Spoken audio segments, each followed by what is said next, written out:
Hello, good evening. Welcome back to my channel.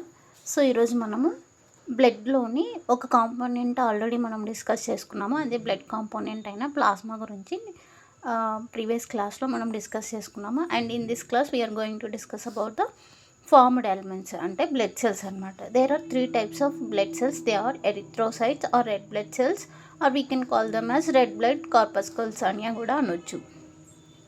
Second type వచ్చేసి leucocytes, white blood cells అంటాము, platelets అనమాట. So ఈ 3 types of సెల్స్ని మనం formed elements అని అంటాం. సో బ్లడ్ సెల్స్ ఫార్మేషన్ని ఏమంటామంటే హీమోపాయిసిస్ ఆర్ హెమటోపాయిసిస్ అని అంటాం. Hemo means blood, poiesis means formation. The process of formation of blood cells is known as hemopoiesis or hematopoiesis. So embryogenesis, development, embryonic స్టేజ్లో blood cells అంతా కూడా first ఎక్కడ form అవుతాయంటే yoke sack యొక్క మీసోడమ్లో form అవుతాయి అన్నమాట. తర్వాత వచ్చేసి లివర్, స్ప్లీన్లో ఫామ్ అవుతాయి. So they are known as temporary hemopoietic tissue. ఎందుకంటే ఇక్కడ టెంపరీగా బ్లడ్ సెల్స్ ఫామ్ అవుతున్నాయి కాబట్టి these two liver and spleen are known as temporary hemopoietic tissues అని అంటాం. తర్వాత final stage of embryonic development, తర్వాత బర్త్ తర్వాత ఈ బ్లడ్ సెల్ సింథసిస్ ఎక్కడ జరుగుతుందంటే బోన్ మ్యారోలో జరుగుతుంది. అందుకే bone marrow is known as primary site of hemopoiesis. So now let's discuss about the cells one by one. First type of cell is red blood cells. వీటిని మనం erythrocytes కూడా అని కూడా అంటాం అనమాట. మెమల్స్లో వచ్చేసి ఎరిథ్రోసైట్స్, రెడ్ బ్లడ్ సెల్స్ ఎలా ఉంటాయంటే ఆల్ మెమల్స్లో సర్కులర్గా ఉంటాయి, బైకాన్కేవ్గా ఉంటాయి. అలాగే ఈ న్యూక్లియేట్ మీన్స్ ఇక్కడ న్యూక్లియస్ ఉండదన్నమాట సెల్లో. సో బైకాన్కేవ్ షేప్ మీన్స్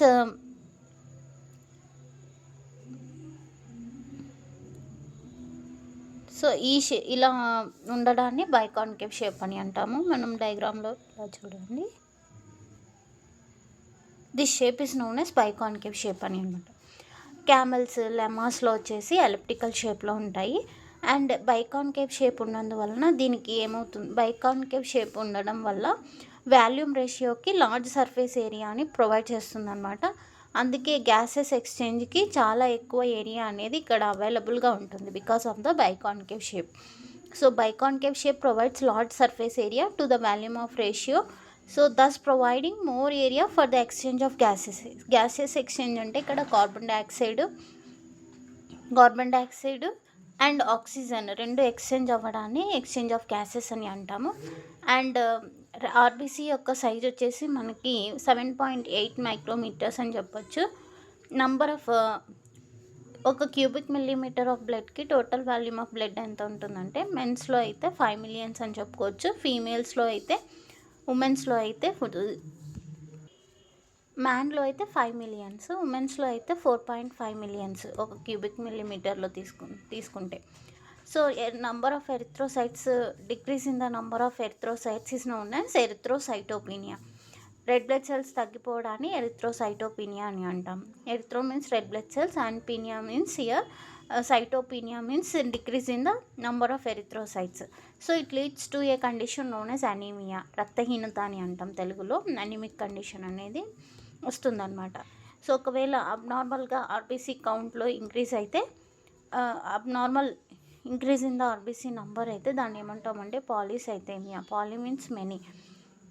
ఇక్కడ ఆక్సిజన్ అంటే బాడీలో ఆక్సిజన్ షార్టేజ్ ఉంది అనగానే వెంటనే కిడ్నీస్ స్టిమ్యులేట్ అయిపోయి ఒక హార్మోన్ని రిలీజ్ చేస్తాయి, అదే ఎరిథ్రోపాయిటిన్. ఈ ఎరిథ్రోపాయిటిన్ ఏం చేస్తుందంటే బోన్ మ్యారోని స్టిమ్యులేట్ చేస్తుంది. ఈ బోన్ మ్యారోని అంటే ఆర్బీసీ ప్రొడక్షన్ని పెంచమని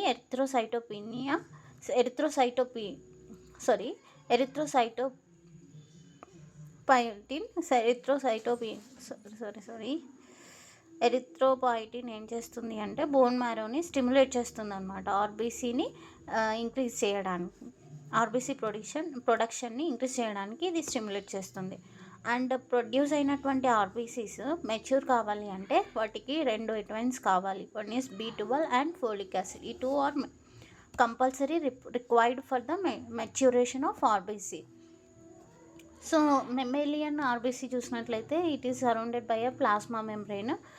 మామూలుగా న్యూక్లియస్ ఇంకా సెల్ ఆర్గనల్స్ అన్నీ కూడా చిన్న స్టేజెస్లో ఉంటాయి. అవి వచ్చేసి డెవలప్మెంట్ అప్పుడు రెటికులోసైట్ స్టేజ్లో ఇవన్నీ కూడా లాస్ అవుతాయన్నమాట.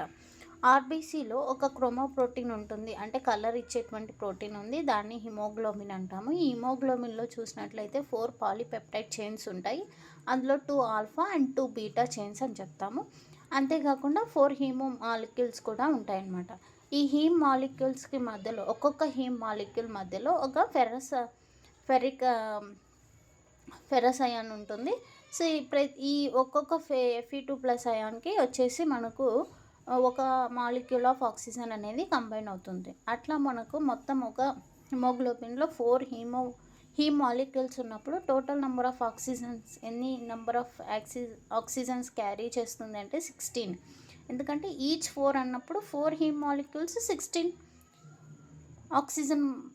ఆక్సిజన్స్ని క్యారీ చేస్తాయి అన్నమాట. సో ఆర్బీసీ యొక్క హ్యూమన్ బీయింగ్స్లో ఆర్బీసీ లైఫ్ స్పాన్ వచ్చేసి 120 days అనమాట.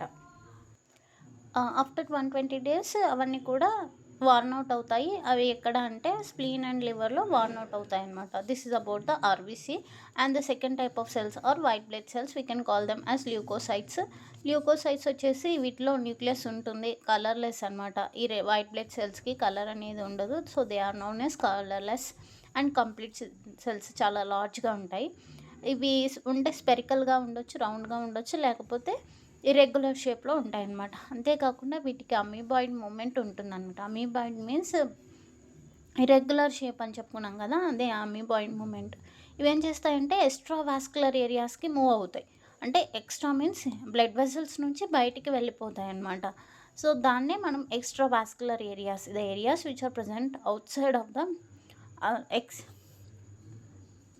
other than the blood vessels are known as the areas which are other than the blood vessels are known as extravascular areas. ఈ extravascular ఏరియాస్కి వెళ్ళిపోగల capacity వీటికి ఉంటుంది. అది కూడా ఎలా అంటే అమీబాయిడ్ మూమెంట్ ద్వారా ఇవి ఎక్స్ట్రావాస్కులర్ ఏరియాస్కి వెళ్తాయి. దీన్నే ఏమంటామంటే, ఈ ప్రాసెస్ని ఏమంటామంటే డయాపెడిసిస్ అని అంటామంటారు. ఆర్బీసీతో కంపేర్ చేసుకుంటే వీటి యొక్క సైజ్ ఎలా ఉంటుందంటే లార్జ్గా, పెద్దగా ఉంటుంది. అండ్ కౌంట్లో వచ్చేసి, నంబర్లో వచ్చేసి వీటి నంబరు ఆర్బీసీ కంటే చాలా తక్కువగా ఉంటుంది. సో ఒక క్యూబిక్ మిల్లీమీటర్కి చూసుకున్నట్లయితే ల్యూకోసైట్స్ ఎంత ఉంటాయంటే 6,000 to 10,000. అదే మనము ఆర్బీసీ అయితే 5 millions to 4.5 millions to 5 millions అని చెప్పుకున్నాం. ఇక్కడ చూడండి కౌంట్ థౌజండ్స్లోకి వచ్చింది. 6,000 to 10,000 per cubic millimeter white blood cells ఉంటాయన్నమాట under normal conditions.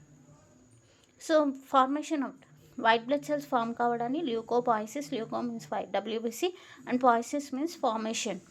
So WBC నంబర్లో స్లైట్ కొంచెం ఇంక్రీజ్ ఉంటే దాన్ని ల్యూకోసైటోసిస్ అని అంటాం. ఇది ల్యూకోసైటోసిస్ అనేది మనం ఎక్కువగా ఎలాంటి కండిషన్స్లో నోటీస్ చేస్తూ ఉంటామంటే ఇన్ఫెక్షన్స్, అలర్జీ టైంలో మనం WBC కొంచెం ఇంక్రీజ్ అవుతుంది, దాన్ని ల్యూకోసైటోసిస్ అని అంటాం. అలా కాకుండా అబ్నార్మల్గా WBC నంబర్ ఇంక్రీజ్ అయ్యిందనుకోండి, it leads to a type of cancer known as leukemia. So abnormal increase in the number of WBC it leads to a cancer known as leukemia. So WBC count తగ్గిపోవడాన్ని ఏమంటామంటే leukocytopenia. ఈ terms అన్నీ మీరు కొంచెం జాగ్రత్తగా మనం గుర్తుపెట్టుకోవాలి. ఎందుకంటే leukopoiesis means formation of WBC is known as leukopoiesis. Leukocytosis అంటే ఏంటి, WBC నంబర్లో స్లైట్గా ఇంక్రీజ్ అవ్వడాన్ని మనం ల్యూకోసైటోసిస్ అంటాం. అలా కాకుండా అబ్నార్మల్గా ఇంక్రీజ్ అయినాయి అనుకోండి, దాన్ని leukemia which is known as cancer. Leukocytopenia means fall in the అంటే decrease in the number of WBC అనమాట. This is known as leukocytopenia. So WBCస్ వచ్చేసి మనకు 2 types. They are granulocytes, agranulocytes. So ఏ white blood సెల్స్లో అయితే లోపల సైటోప్లాజంలో granules కనిపిస్తాయో వాటిని గ్రాన్యులోసైట్స్ అని అంటాము. వీటిలో అయితే గ్రాన్యూల్స్ ఉండవో వాటిని ఏ గ్రాన్యులోసైట్స్ అని అంటాం అనమాట. ఏ మీన్స్ ఇక్కడ ఆబ్సెంట్, సెల్స్లో గ్రాన్యూల్స్ లేవు కాబట్టి ఏ గ్రాన్యులోసైట్స్ అని అంటాం. ఫస్ట్ మనం గ్రాన్యులోసైట్స్ గురించి మాట్లాడుకుందాం. గ్రాన్యులోసైట్స్లో సైటోప్లాజంలో కొన్ని గ్రాన్యూల్స్ కనిపిస్తాయి. అవి 3 types ఆఫ్ స్టెయిన్స్ని అబ్జర్వ్ చేసుకుంటాయి అన్నమాట. They are neutral stains, neutral dyes, acidic dyes, basic డైస్ని అబ్జర్వ్ చేసుకునేటువంటి గ్రాన్యూల్స్ ఉంటాయి. సో న్యూక్లియస్ వచ్చేసి లోబ్స్ లాగా డివైడ్ అయిపోయి ఉంటుంది. అంతేకాకుండా డిఫరెంట్ షేప్స్ కూడా ఉంటాయి. ఈ గ్రాన్యులోసైట్స్ని పాలీమార్ఫో న్యూక్లియర్ ల్యూకోసైట్స్ అని చెప్పొచ్చు అనమాట. అంటే డిఫరెంట్ షేప్లో ఉన్నటువంటి న్యూక్లియస్, అది కూడా మల్టిపుల్ లోబ్స్ ఉంటాయి కాబట్టి పాలీమార్ఫో న్యూక్లియర్ ల్యూకోసైట్స్ అని కూడా పిలిచొచ్చు. సో ఈ గ్రాన్యులోసైట్స్లో ఈ గ్రాన్యూల్స్ తీసుకునేటువంటి డైస్ని స్టైనింగ్ ప్రాపర్టీస్ని బట్టి వీటిని మళ్ళీ 3 టైప్స్గా డివైడ్ చేయడం జరిగింది. ఫస్ట్ వన్ ఈస్ బేసోఫిల్, పేరులోనే ఉంది. ఇవి బేసిక్ డైస్ని తీసుకుంటాయి. సో డయాగ్రామ్ ఇక్కడ చూడండి. సో ఇవి వచ్చేసి టోటల్ ల్యూకోసైట్స్లో 0.4% వీటి నంబర్ ఉంటుంది. They constitute 0.4% of the total leucocytes. ఇక్కడ న్యూక్లియస్ వచ్చేసి ఇరెగ్యులర్ లోబ్స్. ఈ న్యూక్లియస్కి లోబ్స్ ఉంటాయి. ఆ లోబ్స్ అనేవి ఇరెగ్యులర్గా ఉంటాయి అన్నమాట. నెక్స్ట్ సైటోప్లాజంలో గ్రాన్యూల్స్ ఉంటాయి. అవి చాలా తక్కువగా, ఫ్యూవర్ కొన్నే ఉంటాయి. అవి కూడా ఇరెగ్యులర్ షేప్లో ఉంటాయి. ఇవి ఎలాంటి డైస్ని తీసుకుంటాయి అంటే బేసిక్ స్ట్రెయిన్స్కి తీసుకుంటాయి, అబ్జర్వ్ చేసుకుంటాయి. అంతేకాకుండా ఇవేం చేస్తాయంటే బేసోఫిల్స్ హెపారిన్, హిస్టమిన్ని సెక్రెట్ చేస్తాయి. హెపారిన్ ఈజ్ యాంటీకోగలెంట్, మనం ఆల్రెడీ చెప్పుకున్నాం. సో హెపారిన్ హిస్టమిన్స్ని ప్రొడ్యూస్ చేస్తాయి. అంతేకాకుండా ఎప్పుడైనా ఎమర్జెన్సీ టైమ్స్లో ఇవి మాస్ట్ సెల్స్ చేసే పని కూడా చేస్తాయి. మాస్ట్ సెల్స్ ఏం చేస్తాయి?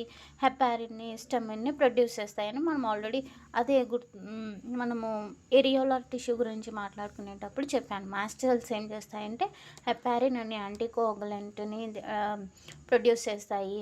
తర్వాత హిస్టమిన్ డైలేటర్స్ ఇవన్నీ సెక్రెట్ చేస్తాయి అన్నమాట. బేసోఫిల్స్ ఎమర్జెన్సీ టైంలో మాస్ట్ సెల్స్ చేసే పనులు కూడా ఇవి చేస్తాయి. సో ఇది డయాగ్రామ్ ఆఫ్ ద బేసోఫిల్ అనమాట. నెక్స్ట్ టైప్ వచ్చేసి ఇసినోఫిల్స్ ఆర్ ఎసిడోఫిల్స్ అని కూడా అనొచ్చు అనమాట. సో ఇవి టోటల్ WBCలో 2.3% ఇవి ఉంటాయి అన్నమాట. వీటిలో న్యూక్లియస్ వచ్చేసి బైలోబ్డ్, మీరు ఇక్కడ చూడొచ్చు న్యూక్లియస్ ఉంది. ఆ న్యూక్లియస్ వచ్చేసి 2 లోబ్స్ కలిగి ఉందన్నమాట. బైలోబ్డ్ అని అంటాం. సైటోప్లాజంలో గ్రాన్యూల్స్ ఉంటాయి, పెద్ద గ్రాన్యూల్స్ ఉంటాయి. అవి కూడా చాలా ఎక్కువగా ఉంటాయి. సో ఇవన్నీ కూడా ఎట్లాంటి స్ట్రెయిన్ అబ్జర్వ్ చేసుకుంటాయంటే యాసిడిక్ డైస్ని అబ్జర్వ్ చేసుకుంటాయి. దీన్నే ఇయోసిన్ అంటామన్నమాట. సో ఈ యాసిడిక్ డైస్ ఎందుకు ఈ గ్రాన్యూల్స్ ఎప్పుడు ఫంక్షన్ చేస్తాయంటే they play very important role in the allergic reactions. అప్పుడు ఇవి ఇది అవుతాయి అన్నమాట, యాక్షన్లోకి వెళ్తాయి.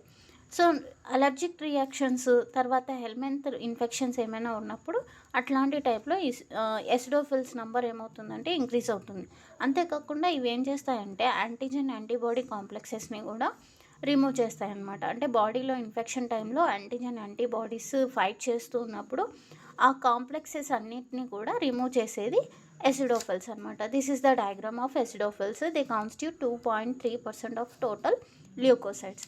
థర్డ్ టైప్ వచ్చేసి న్యూట్రోఫిల్స్ వచ్చేసి టోటల్ WBCలో వైట్ బ్లడ్ సెల్స్లో ఎక్కువ నంబర్ వచ్చేసి 62% of the number is occupied by the neutrophils only అనమాట. న్యూట్రోఫిల్స్ యొక్క న్యూక్లియస్ చూసినట్లయితే చాలా లోబ్స్ ఉంటాయి. అందుకే దీన్ని మెనీ లోబ్డ్ అని చెప్పొచ్చు. అంతేకాకుండా వీటిలో సైటోప్లాస్మిక్ గ్రాన్యూల్స్ ఎలా ఉంటాయంటే స్మాల్గా ఉంటాయి, చాలా ఎక్కువగా ఉంటాయి. ఇవి న్యూట్రల్ డైన్స్ని తీసుకుంటాయి, అబ్జర్వ్ చేసుకుంటాయి. ఇవి ఎలాంటి సెల్స్ అంటే phagocytic cells, cell eating cells అని చెప్పినాను మీకు already. So commonly known as microscopic policemen అని చెప్పొచ్చు. ఎందుకంటే ఏవైనా బ్యాక్టీరియల్ ఇన్ఫెక్షన్స్ ఉన్నప్పుడు ఆ బ్యాక్టీరియా వాటన్నిటిని కూడా ఇది ఏం చేస్తుందంటే తినేస్తుంది, కాబట్టి ఫాగోసైటిక్ సెల్స్ అని చెప్తున్నాం. అందుకే they are known as microscopic policemen అని అంటాం. కొన్ని న్యూట్రోఫిల్స్లో ఎస్పెషల్లీ ఇన్ ద ఫీమేల్ మెమల్స్లో చూసినట్లయితే ఈ న్యూట్రోఫిల్స్ యొక్క న్యూక్లియస్కి ఒక ఎక్స్ బాడీ అటాచ్ అయి ఉంటుందన్నమాట. దాన్ని sex chromatin body or drumstick body అని అంటాం. This is the X chromosome అనమాట. ఇది ఏమై ఉంటుందంటే ఈ న్యూట్రోఫిల్స్ యొక్క న్యూక్లియస్కి అటాచ్ అయి ఉంటుంది. చూడ్డానికి ఎలా కనిపిస్తుంది అంటే డ్రమ్స్టిక్ బాడీ లాగా కనిపిస్తూ ఉంటుంది. సెక్స్ క్రోమాటిన్ అని అంటాము. So this is about the neutrophils. So these are the 3 types of granulocytes. Next వచ్చేసి గ్రాన్యులోసైట్స్, పేరులోనే ఉంది. ఇక్కడ సైటోప్లాజంలో granules are absent. So cytoplasmic granules are absent. ఇక్కడ న్యూక్లియస్ వచ్చేసి లోబ్స్ లాగా డివైడ్ అయ్యి ఉండదు. No lobes and no granules. So these are again of 2 types. One is lymphocyte and one is monocyte. So ఇక్కడ లింఫోసైట్ డయాగ్రామ్ చూసినట్లయితే ఇక్కడ లింఫోసైట్లో nucleus చూడండి ఎంత పెద్దగా ఉందో. పెరిఫెరల్ రీజన్ మాత్రమే సైటోప్లాజం కలిగి ఉంది. లింఫోసైట్స్ వచ్చేసి 30% ఉంటాయి. టోటల్ డబ్ల్యూబీసీలో 30% ఉన్నాయి. ఇవి స్మాల్గా ఉంటాయి. స్పెరికల్ షేప్గా ఉండే స్పెరికల్ షేప్లో ఉండేసి చాలా పెద్ద న్యూక్లియస్ ఉంటుంది. Small spherical and it has a large spherical nucleus. తర్వాత ఇవి 2 types, B lymphocytes, T lymphocytes. B lymphocytes వచ్చేసి యాంటీబాడీస్ని ప్రొడ్యూస్ చేస్తాయి. అంటే ఇవి ఎక్కడ ప్రొడ్యూస్ అవుతున్నాయనే దాన్ని బేస్ చేసుకొని lymphocytes are of 2 types. B lymphocytes అంటే these lymphocytes are producing in the bone marrow. Lymphocytes which are producing in the thymus gland, they are known as T lymphocytes. B lymphocytes యాంటీబాడీస్ని produce చేస్తాయి. T lymphocytes వచ్చేసి immunological రియాక్షన్స్లో పాల్గొంటాయి అన్నమాట. కొన్ని lymphocytes ఏమో కొన్ని రోజుల వరకు ఉంటాయి, ఇంకా కొన్ని ఏమో కొన్ని ఇయర్స్ వరకు కూడా సర్వైవ్ అవుతాయి అన్నమాట. These are the lymphocytes. And the second type of a granulocyte is monocyte. ఇవి వచ్చేసి టోటల్ డబ్ల్యూబీసీలో 5.3% ఉంటాయి. వీటి యొక్క న్యూక్లియస్ చూసినట్లయితే కిడ్నీ షేప్లో ఉంటుంది. కిడ్నీ షేప్ని మనం రెనిఫామ్ అని కూడా అనొచ్చు.